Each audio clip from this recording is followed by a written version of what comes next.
Hi everyone, this is Joel Nelson and I'm here with a couple tips for wandering walleyes. Now, a lot of us as walleye fishermen are very conditioned to thinking of walleyes as a structural species that maybe only hangs out on rock piles or mud breaks, inside turns, those kinds of things. But what happens when walleyes move out to open basins? They spread out, they're in areas that are relatively mud bottom with unchanging depths and elevation down there. So a lot of folks have a difficult time trying to target those fish. Well, this is a common situation that we run into in lakes like Upper Red Lake, Lake of the Woods, throughout the Dakotas, any of the small prairie potholes. It's a really common thing to have wandering walleyes throughout the basin. So when I encounter these situations or I'm fishing these fisheries, I rely on search baits quite often. I go ahead and I fish fast. I fish aggressively.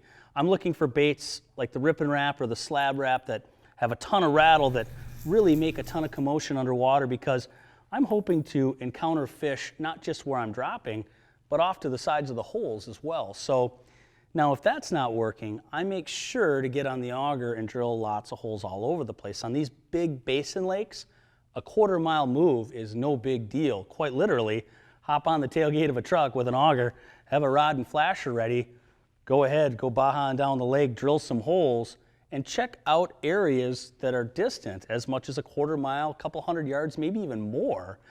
And the goal is to try and get these attractor patterns to go ahead and get you some fish that help lead you to more fish. So a Jigging Rap is also another great bait.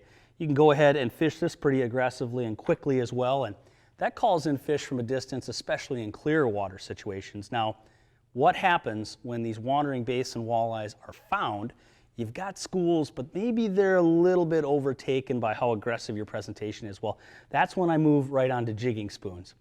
And while I don't feel that jigging spoons can call fish as far away from the sides of the hole, they still do a pretty good job of drawing in fish. But when you tip these things with a minnow or a minnow head or even a full minnow, you've got a situation where fish that are maybe neutral and negative will still go ahead and eat. So that's kind of a 1-2 punch, fishing aggressive and then slowing down if you need to, making sure you drill a lot of holes to cover maximum area when you're trying to target wandering walleyes.